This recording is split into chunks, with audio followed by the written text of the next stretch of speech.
ಸದಾನಂದ ಗೌಡರು ಒಂದು ರಿಯಾಕ್ಟ್ ಮಾಡಿದ್ದಾರೆ ಸರ್. ಕಾಂಗ್ರೆಸ್ಗೆ ತಮ್ಮ ಸ್ವಂತ ಕಾಲಿನ ಮೇಲೆ ನಿಂತ್ಕೊಳ್ಳೋಕೆ ಬರಲ್ಲ, ಅವರು ಬೇರೆ ಪಕ್ಷದೊಂದಿಗೆನೇ ನಿಲ್ಬೇಕು, ಹಾಗಾಗಿ ಇವೆಲ್ಲ ಮಾತನಾಡ್ತಿದ್ದಾರೆ. ಇವ್ರಿಗೂ ಸಹ 75 ವರ್ಷ ಬೇಕಾಗಿತ್ತು. ಇವ್ರು ಯಾವ ಸ್ವಂತ ಕಾಲ ಮೇಲೆ ನಿಂತ್ಕೊಂಡಿದ್ರು? ಇವರು ಸಹ ಧೈರ್ಯವಾಗಿ ಹೇಳ್ಬಿಡ್ಲಿ RSSಗೂ ನಮಗೂ ಸಂಬಂಧ ಇಲ್ಲ ಅಂತೇಳಿ. ಇವರು RSS ಅವರ ಬಲದ ಮೇಲೆ ನಿಂತಿರ್ತಕ್ಕಂಥವ್ರು. ಇವರು ಒಂದು RSS ಸ್ಪಷ್ಟವಾಗಿ ಸಂವಿಧಾನದ ವಿರುದ್ಧ ಇರ್ತಕ್ಕಂಥವ್ರು, ಒಪ್ಪದೇ ಇರ್ತಕ್ಕಂಥವ್ರು, ತ್ರಿವರ್ಣ ಧ್ವಜವನ್ನು ಒಪ್ಪದೇ ಇರ್ತಕ್ಕಂಥವ್ರು ಮತ್ತು ಸಹೋದರತ್ವವನ್ನು ಒಪ್ಪದೇ ಇರ್ತಕ್ಕಂಥವ್ರು. ಇವರ ಮೇಲೆ ಇವರ ಒಂದು ಭಾವನಾತ್ಮಕ ವಿಚಾರಗಳನ್ನು ಕೆರಳಿಸಿ ರಾಜಕಾರಣ ಮಾಡ್ತಕ್ಕಂಥದ್ದು ಭಾರತೀಯ ಜನತಾ ಪಾರ್ಟಿಯವರು. ಇವರಿಂದ ಏನಾದರೂ ಕಲಿಬೇಕಂತ ಏನಿಲ್ಲ. ಈಗಾಗಲೇ 2 ಸಲ RSSನ ಬ್ಯಾನ್ ಮಾಡಿದರು. ಒಂದ್ಸಲಿ ಸರ್ದಾರ್ ಪಟೇಲ್ ಅವರು ಮಾಡಿದರು, ಇನ್ನೊಂದ್ಸಲಿ ಇಂದಿರಾ ಗಾಂಧಿ ಅವರು ಮಾಡಿದರು. ಸರ್ದಾರ್ ಪಟೇಲ್ ಅವರು ಬ್ಯಾನ್ ಮಾಡಿದಾಗ ಬಹಳ ಸ್ಪಷ್ಟವಾಗಿ ಹೇಳಿದರು, ದೇಶದಲ್ಲಿ ದ್ವೇಷನ ಹರಡಿಸ್ತಕ್ಕಂಥ ಕೆಲಸ ಮಾಡ್ತಾ ಇದ್ದಾರೆ, ಅದು ಕಡೆಯದಾಗಿ ಮಹಾತ್ಮ ಗಾಂಧಿಯವರ ಕೊಲೆಯಲ್ಲಿ ಪರಿಣಮಿಸಿತು. ಅದರಿಂದ ಇವ್ರಿಗೆ ಇವ್ರನ್ನ ನಿಷೇಧ ಮಾಡಬೇಕು ಅಂತ ನಿಷೇಧ ಮಾಡಿದಾಗ ಆಮೇಲೆ ಬರ್ಕೊಟ್ಟಿದ್ರು, ಮುಚ್ಚಳಿಕೆ ಬರ್ಕೊಟ್ಟಿದ್ರು, ನಾವು ಯಾವುದೇ ರಾಜಕೀಯ ಚಟುವಟಿಕೆಗಳಲ್ಲಿ ಪಾಲ್ಗೊಳ್ಳೋದಿಲ್ಲ ಅಂತ ಬರ್ಕೊಟ್ಟ ಮೇಲೆ ಆ ನಿಷೇಧವನ್ನು ಇವರು ತೆಗೆದಿದ್ದು. ಇಂದಿರಾ ಗಾಂಧಿ ಅವರು ಕೂಡ ನಿಷೇಧ ಮಾಡಿದಾಗ ಬಾಲಾ ಸಾಹೇಬ್ ದೇವರಸ್ ಅಂತೇಳಿ ಸಂಘ ಚಾಲಕರಿದ್ದರು, ಅವರು ಸಹ ಇಂದಿರಾ ಗಾಂಧಿ ಅವರಿಗೆ ಪತ್ರ ಬರೆದಿದ್ರು, ಎಮರ್ಜೆನ್ಸಿ ಭಾಳ ತುರ್ತು ಪರಿಸ್ಥಿತಿ ಭಾಳ ಒಳ್ಳೆಯದು, ನಾವು ಅದಕ್ಕೆ ಬೆಂಬಲವನ್ನು ಕೊಡ್ತೀವಿ, ನಮ್ಮನ್ನು ಹೊರಗಡೆ ಬಿಡಿ, ನಮ್ಮ RSS ಮೇಲೆ ಇರ್ತಕ್ಕಂಥ ನಿಷೇಧವನ್ನು ತೆಗಿರಿ ಅಂತ ಹೇಳಿದಾಗಲೂ ಕೂಡ ಇಂದಿರಾ ಗಾಂಧಿಯವರು ಬಗ್ಗಿರಲಿಲ್ಲ. ಮುಂದೆ ಯಾವ್ಯಾವ ರೀತಿ ಬರುತ್ತೆ ನೋಡಿಕೊಂಡು ಯೋಚನೆ ಮಾಡೋಣ. ಈಗ ಸದ್ಯಕ್ಕೆ ಸದಾನಂದ ಗೌಡ್ರನ್ನ ಮಾರ್ಗದರ್ಶಕ ಮಂಡಲಲ್ಲಿ ಕಳಿಸಿದ್ದಾರೆ. ಅವರು ಜೀವಂತವಾಗಿದ್ದಾರೆ ಅಂತ ಅವ್ರು ನೋಡ್ಕೊಳ್ಳಿ ಅವ್ರ ರಾಜಕಾರಣದಲ್ಲಿ.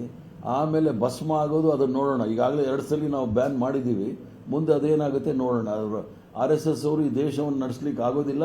ದ್ವೇಷದ ವಾತಾವರಣ ಇಟ್ಕೊಂಡು ದೇಶದ ಸಹೋದರತ್ವ ಅದನ್ನು ಮುಗಿಸ್ಲಿಕ್ಕೆ ಹೊರಟಿದ್ದಾರೆ. ಅದಕ್ಕೆ ನಾವು ಬಿಡೋದಿಲ್ಲ. ಆ ಪ್ರಾಣ ಆದರೂ ಕಳ್ಕೊಂಡು ನಾವು ಈ ದೇಶದ ಸಂಸ್ಕೃತಿ, ಸಂಸ್ಕಾರ, ಸಂವಿಧಾನ ಮತ್ತು ತ್ರಿವರ್ಣ ಧ್ವಜವನ್ನು ನಾವು ಕಾಪಾಡ್ತೀವಿ. ಭಸ್ಮ ನಾವು ಆಗ್ತೀವೋ ಅವ್ರು ಆಗ್ತೀವೋ ಅಂತ ಮುಂದಿನ ದಿನಗಳ ಭವಿಷ್ಯ ಹೇಳುತ್ತೆ. ಬ್ಯಾನ್ ಮಾಡ್ತೀವಿ ಇನ್ನೊಂದ್ಸರಿ ಅಧಿಕಾರಕ್ಕೆ ಬಂದ್ರೆ ಅಂತಾರೆ. ಅವ್ರ ತಂದೆಯವರೇ 2002ರಲ್ಲಿ RSSನ ಒಂದು ಸಭೆಗೆ ಹೋಗಿ ಹಾಜರಾಗಿದ್ದಾರೆ. ಈಗ RSS ಅವರು ಅದೇ ವಿಡಿಯೋ ಎಲ್ಲ ರಿಲೀಸ್ ಮಾಡಿ ಟೀಕೆ ಮಾಡ್ತಾರೆ. ಇನ್ನೊಂದ್ ಕಡೆ ನೀವೇ ಆರೋಪ ಮಾಡಿರಿ, ನಮ್ಮಲ್ಲೇ RSS ಮನಸ್ಥಿತಿಗಳಿದ್ದಾವೆ ತುಂಬಾ. ಇಂಥ ಪರಿಸ್ಥಿತಿಯಲ್ಲಿ ಪ್ರಿಯಾಂಕ್ ಖರ್ಗೆ ಹೇಳಿಕೆಗೆ ಮಹತ್ವ ಇದೆ ಅಂತ ಅನ್ಸುತ್ತೆ. ಈಗ ಖರ್ಗೆ ಸಾಹೇಬರು ಯಾವ RSS ಶಿಬಿರಕ್ಕೆ ಹೋಗಿದ್ರು ನನಗೆ ಅಷ್ಟೊಂದು ಮಾಹಿತಿ ಇಲ್ಲ.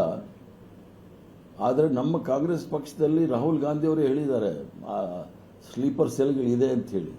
ಇಲ್ಲಾಂದರೆ RSS ಅವರು ಭಾರತೀಯ ಜನತಾ ಪಾರ್ಟಿ ಇಷ್ಟೊಂದು ಮೇಲೆ ಬರಲಿಕ್ಕೆ ಸಾಧ್ಯ ಇಲ್ಲ.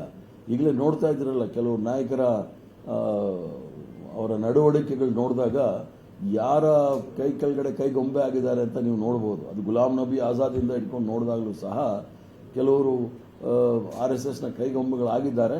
ಆದರೆ ಖರ್ಗೆ ಸಾಹೇಬರು ಆ ಥರ ಏನಿಲ್ಲ. ಅವರು ಯಾವ ಶಿಬಿರಕ್ಕೆ ಹೋಗಿದ್ದಾರೆ ಅಂತ ನನಗೂ ಸಹ ಮಾಹಿತಿ ಇಲ್ಲ. ನೀವು ಹೇಳಿದಂಗೆ ಸ್ಲೀಪರ್ ಸೆಲ್ಗಳ ಬಗ್ಗೆ ನಿಮಗೂ ಮಾಹಿತಿ ಇದೆ, ರಾಹುಲ್ ಗಾಂಧಿ ಅವ್ರಿಗೂ ಮಾಹಿತಿ ಇರುತ್ತೆ. ಬಹಿರಂಗವಾಗಿ ಅವರು ಯಾರ್ಯಾರಿಗೆ ವಿಷಸ್ ಹಾಕ್ತಾರೆ ಅನ್ನೋದು ನೋಡ್ತಿರ್ತಾರೆ. ಆದ್ರೆ ಏನು ಮಾಡದೇ ಇದ್ರೆ ನೀವು ಅದನ್ನ ಸೇರಿಸ್ಕೊಂಡಿದ್ದೀರಿ ಅಂತ ಆಯ್ತಲ್ಲ. ರಾಹುಲ್ ಗಾಂಧಿ ಅವರು ಕೂಡ ಈ ಸ್ಲೀಪರ್ ಸೆಲ್ನ ಇದಕ್ಕೆ ತುತ್ತಾಗಿರೋರು, ವಿಕ್ಟಿಮ್ಸ್. ನಾನು ಸಹ ಕರ್ನಾಟಕದಲ್ಲಿ ಸ್ಲೀಪರ್ ಸೆಲ್ಗಳ ಹೊಡೆತಕ್ಕೆ ಬಿದ್ದಿರೋನು. ಆದ್ದರಿಂದ ಅದೇನು ತೊಂದರೆ ಇಲ್ಲ. ನಾವು ರಾಜಕಾರಣಕ್ಕೆ ಬಂದಿರೋದು ಸಿದ್ಧಾಂತಕ್ಕೆ ಮತ್ತು ಸೈದ್ಧಾಂತಿಕವಾಗಿ ಹೋರಾಟ ಮಾಡಲಿಕ್ಕೆ. ರಾಹುಲ್ ಗಾಂಧಿಯವರು ಹೋರಾಟ ಮಾಡ್ತಾ ಇರ್ತಾರೆ, ನಾವು ಹೋರಾಟ ಮಾಡ್ತಾ ಇರ್ತೀವಿ.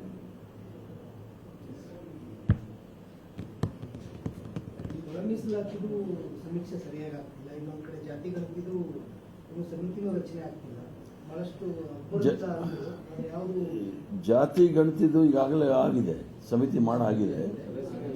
ಅದನ್ನು ಪ್ರಾರಂಭ ಕೆಲಸ ಶುರು ಆಗಿಲ್ಲ. ಇನ್ನು 90 ದಿವಸದೊಳಗಡೆ ಮಾಡ್ತೀವಿ ಅಂತ ಮುಖ್ಯಮಂತ್ರಿಗಳು ಭರವಸೆ ಕೊಟ್ಟಿದ್ದಾರೆ. ಮಾಡ್ತಾರೆ ಅನ್ನೋ ನಂಬಿಕೆ ನನ್ನಲ್ಲೂ ಸಹ ಇದೆ.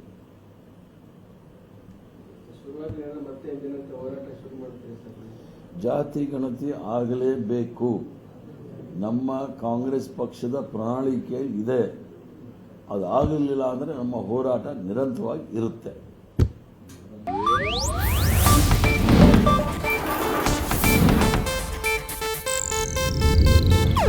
ಇದು ಏಷ್ಯಾನೆಟ್ ನ್ಯೂಸ್ ನೆಟ್ವರ್ಕ್ ಪ್ರಸ್ತುತಿ.